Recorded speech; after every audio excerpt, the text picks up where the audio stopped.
Hello there, and welcome to my channel, Novice Modelling in a Midlife Crisis. My name is Andy, and today we're going to do a What's in the Box kit review on my Revell kit number 855326 in the 148 scale, which is this rather tasty looking F-16 Air Team Thunderbirds.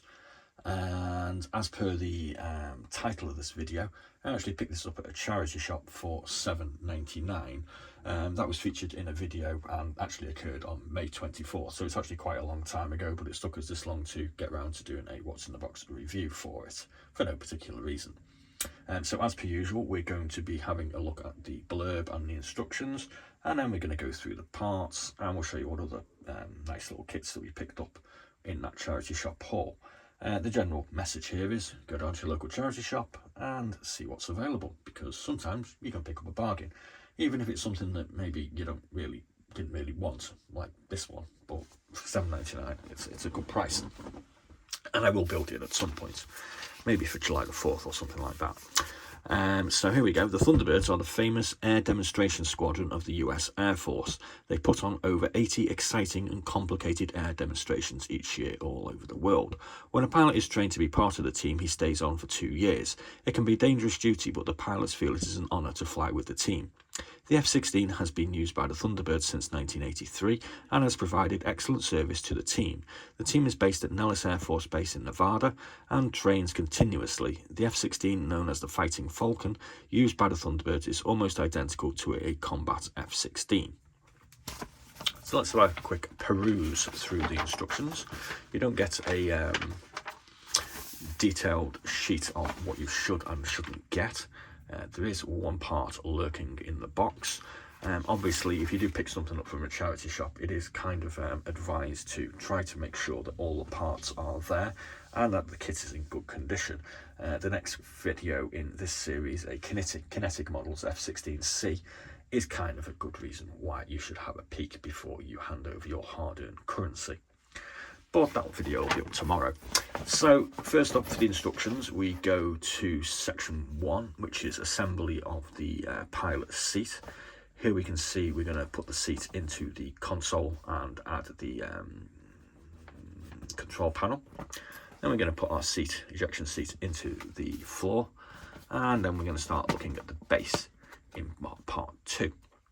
Here's the underside of the aircraft.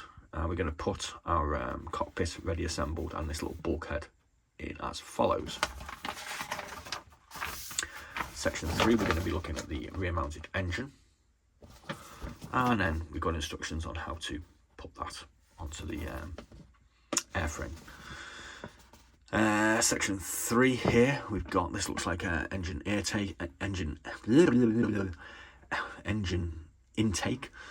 and we're going to be putting that together as so, and then we're going to attach it to here, adding on some sections of wings and some sections of the tail as well.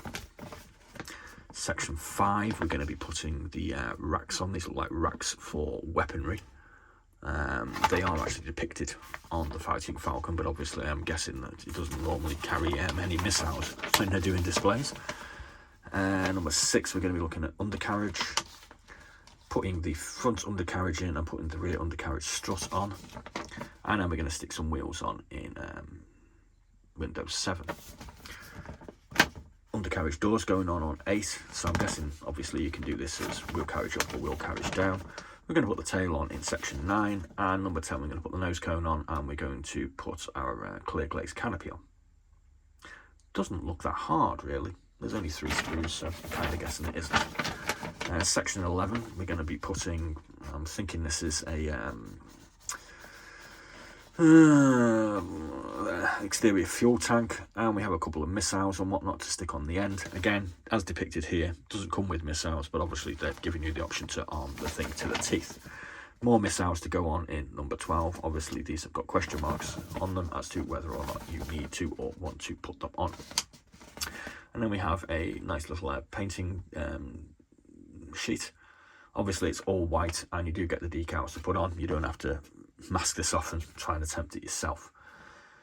So that's all there we go, and it's got some paint colours to be going on as well. And here we have a alternate version don't recall seeing the decals for the alternate version, but maybe they are there. Number 14, this is for 526th Tactical Fighting Squadron, 86th Tactical Fighting Wing, 316th Air Division, and that's 1966. Doesn't kind of ring true to when it was introduced, so I'm guessing that's just some other number. And it's got some painting things to go on there as well. So onto the decal sheet, which as you can see, yes, you do get the extra decals for a fighting version if you want. Let's have a look. There's the tail motif there for that one. And obviously you get all these rather splendid Thunderbird decals to go on, which I'm guessing, yeah, this is such a cool looking thing that's definitely the way that I'm going to go when I come to put this together. You might have to have a go with this because it doesn't really look that difficult. As to history of the kit, this was originally released in 2013, though it would have been from an older impression of the tooling.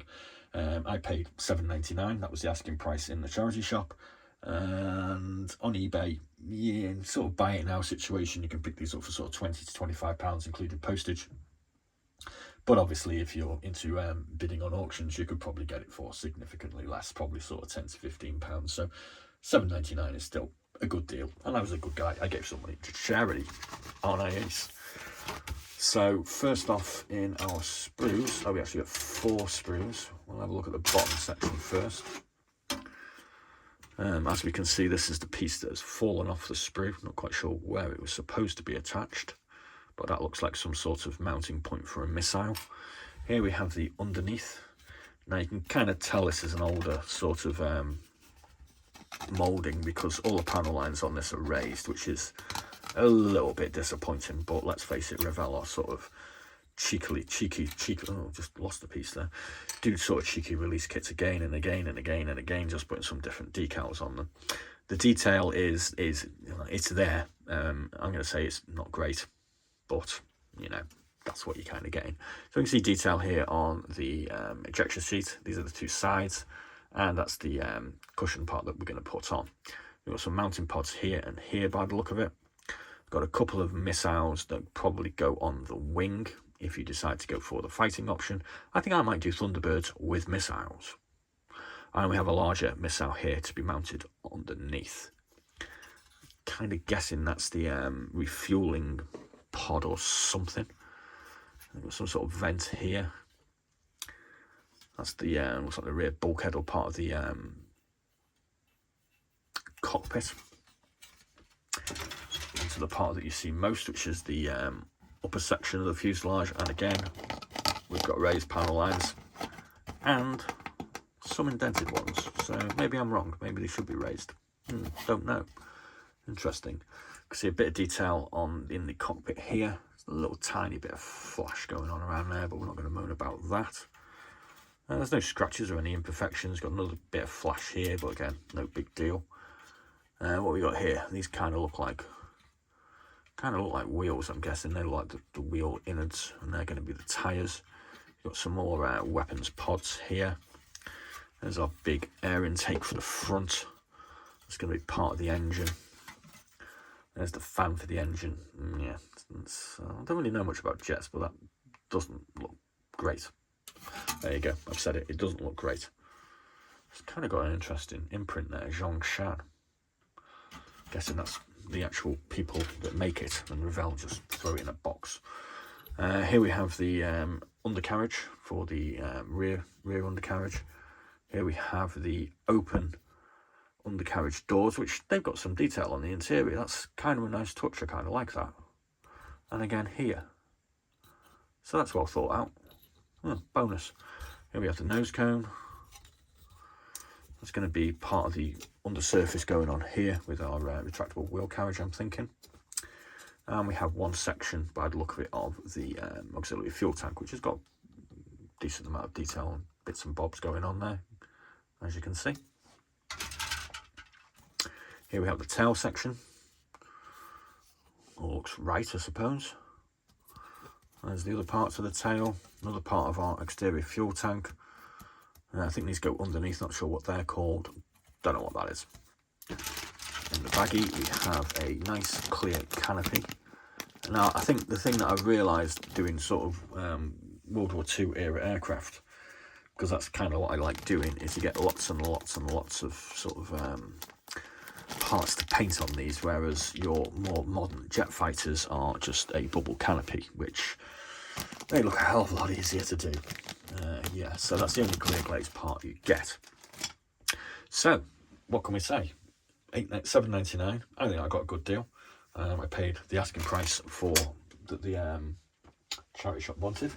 I did actually pick another F-16 up while I was in that charity shop on that haul, which I picked up for not $9.99. And if you care to watch the next video in this series, which will be up tomorrow, you'll discover exactly why I didn't pay $9.99 for it and why you should always check what you're buying in a charity shop. It's kind of funny, you should watch it. In the same haul, we also picked up this short Sterling by Taleri for $9.99. And there's a video was released yesterday, probably, for that particular kit. So that was why I actually saw this one first and thought, ooh, that looks nice. So yeah, there we go. So the message for the day: go to your charity shop, or if you live in the States, Goodwill, or whatever you call them across the world. Do have a look around and support your local charity shop. The original video for this, which was released in May, there will be a link in the description bar so you can have a little giggle at that. My reaction to the F-16 is, well, I thought it was kind of amusing. Please do like and subscribe and check out all our other fascinating and interesting videos. We're currently building several kits simultaneously, including a rather large 132 Revell Iron Maiden Mark II Spitfire. We're also having a go of a New Zealand Kiwi garage kit, the Commonwealth Wirraway by Jay's Model Kits, and having a hell of a lot of fun building that. I've got to admit. So there's plenty worth looking, and there's roughly 200 what's in the box videos on various aircraft and 135 fighting vehicles, and a couple of ships and odds and sods in there as well. So plenty going on. Please do like and subscribe, and as always, be seeing you.